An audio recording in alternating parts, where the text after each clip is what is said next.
Hello and welcome back to another Dan's Tuesday tip of the week. I'm Dan Prince here at First Home Mortgage, here to bring you a weekly tip to help you capture and close more business. Now, this week's tip is more of like a story time.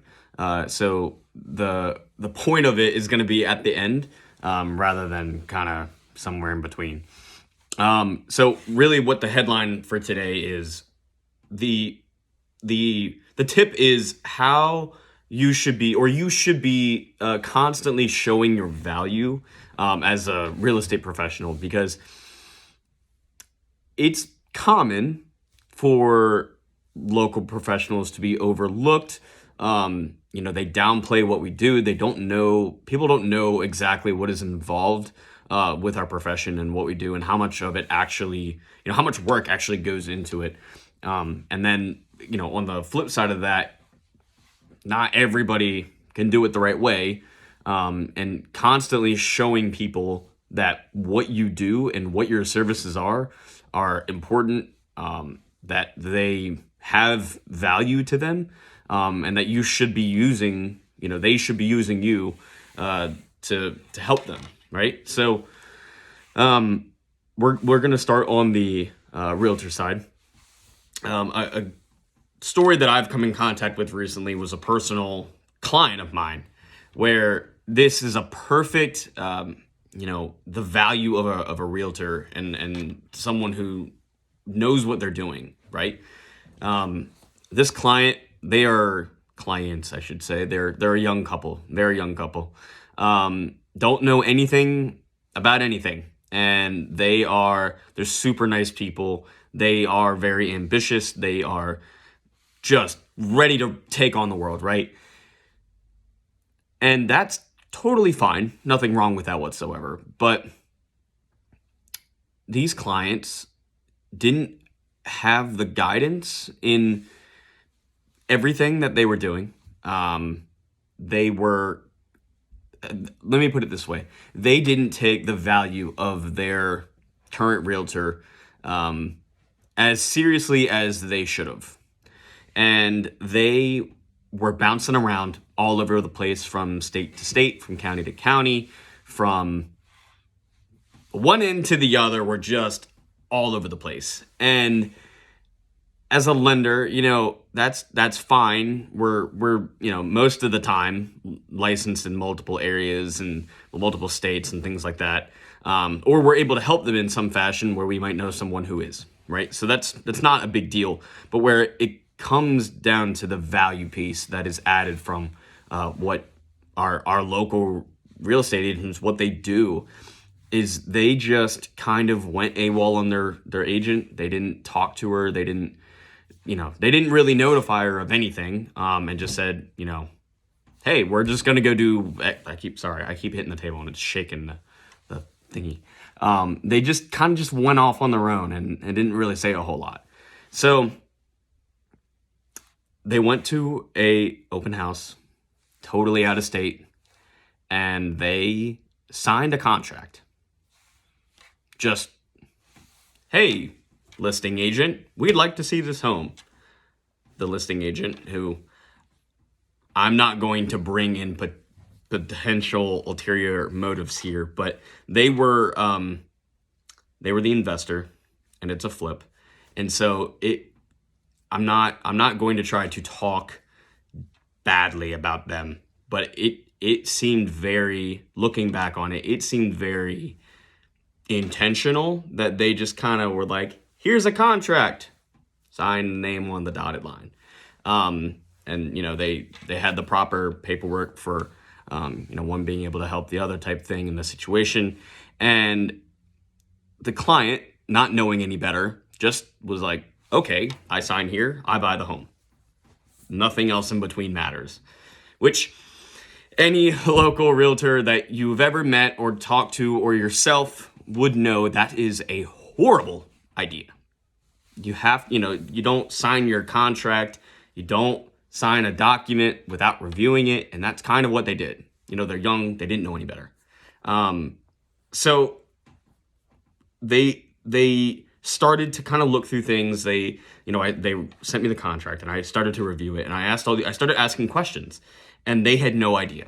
They had no idea the answers to what I was asking, what I was looking for, and they started to get very nervous. And so they're asking me, and as much as I would like to play realtor, I'm not one, so I don't know, right? I don't know the answers to a lot of these things. So I'm having to, kind of say like, guys, I don't know. This is why you have a realtor that you work with, because they know the answers to all these questions. They know how to guide you in the best way possible. I'm just your money guy. I can tell you, parameters more or less, right? So I'm not licensed to do any real estate transactions or contracts or anything like that. That's not, where I fit into this. And so they were getting really, really nervous because of the terms that they had signed on a contract. So I'm trying to make sure that this all stays politically correct here. So with that being said, I told them to really think about what they had done, what they were doing, and what they were going to do next. Because the last thing that needed to happen was a brand new young couple who just liked how a home looked, signed that I want to buy it, and then they're stuck with a huge liability, not knowing any better. They are stuck with unfavorable terms, not knowing any better. They lose EMD, not knowing any better. I could keep going, right? But where I kept going back to was, this is why you have your realtor. This is why you have your agent to help with all of this. And I'm very glad that they were able to navigate the situation in a way that everything turned out all right. But they were sweating their brow. They were very stressed out for a long time. And I'm again trying to make sure I don't overstep here. I felt like this was a story that needed to be shared, because it was, when you get those comments of, well, I could just do it without you, I could just save myself the 6%, whatever, right? Whatever kind of hate anybody wants to throw at you guys. This story was a perfect example of the value that we bring to the table, the guidance, the expertise that otherwise they wouldn't have had if they had just went with someone trusted, licensed, local, right? All of those things, because they were put in a position that was very unnecessary, very unfavorable to them. And at the end of the day, if they were working with someone who was taking care of them, like many of us do on our day, it's our livelihood, they would have avoided all of this headache. They would have been able to have a much more pleasant experience. They would have been able to walk through this entire situation with their answer or their questions answered properly, not by a mortgage guy who's trying to just kind of help them out, but by an actual professional who knows what they're doing, knows the licensing, knows the laws, knows the regulations, all of it. And at the end of the day, would have been a much better story to tell, rather than me telling this story of how unfortunate it was. So always try to, it can be tough sometimes, but always try to constantly be showing that value to people, because there is a lot of value in what we do and the services that we provide. And it's the stories like that really showcase the highlights that we have throughout our careers. Now, on the flip side, as a mortgage lender, this is common between mortgage companies, the mortgage industry, because there's a lot of companies that, and I mean, I'm not going to be politically correct about this one, but all the online lenders, right? Local is the best for a reason. And not my story specifically, not my personal experience, But one that was shared with me where, not saying that I haven't had these, but it's, similar along we can't believe that 20% down is still a myth, which it is, believe it or not. But, this story was shared where a local lender is working with a client. Client gets a quote from an online lender. Okay. Now the online lender chops the rate, says, we match, we can compete, we're better, we're doing it for way less. What is the pull to the local guy? The local guy looks over their estimate and eats it up, more or less. Just fork, knife with the napkin on, right?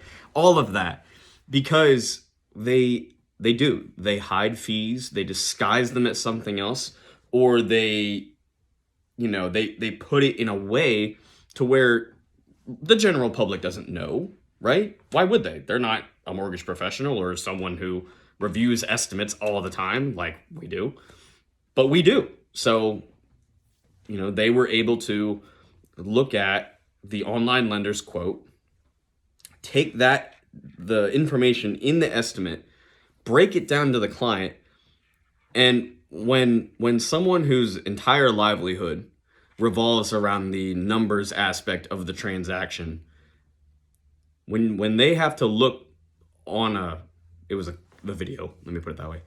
When they have to look the camera, essentially the client, in the eyes and say, I don't really know what these fees are for, that's a problem. Because we should be able to tell you, hey, these are for, transfer taxes, these are for this kind of insurance, whatever, right? Like break that down. But when this is just miscellaneous money that we don't know what it is, right? Like that's not good. And you go back to the fact that the local person is able to say, hey, in this county in Maryland, the transfer taxes are XYZ. This is wrong because I know in this area, based off of whatever, right? Like this is the common trend where Mr. Chicago online lender doesn't know anything. They've never stepped foot in Maryland. I mean, come on now, right? You're gonna have those fees chopped up. And sure, if they like blowing money, yeah, why not? Go ahead. But most folks that we know don't like to set their money on fire. So it's always good to then, where a realtor can add value to their client, we have that value as well. And here at First Home, we're constantly trying to keep up to date with all of the changes. We network like crazy because in the aspect of, well, this survey should cost this much, or this insurance in this area should more or less be this much, because we know local professionals that we work with that are giving us this information. Where online lender, yeah, we're gonna charge you for $500 for something that cost you $200. No. Find the value in what we do. You might have to dig a little bit from time to time, but there's stories like this that pop up all the time to where we can take it, translate it to the public and our consumers and our clients, and show them that our services have value, have meaning, and that they should go with us because we are the trusted local professionals. Happy Tuesday. If you have any questions about any of this or want to call and give me a victory story or anything like that, my phone number, 410-474-8083, Facebook, all of that. Shoot me a text or whatever. Love to talk about it because I love hearing stories like this, because it gives you like that's why we do it, right? That's the help, the value that we bring. So love to hear that from you. Have a great week. And I will catch you next week on another Dan's Tuesday tip. Thanks.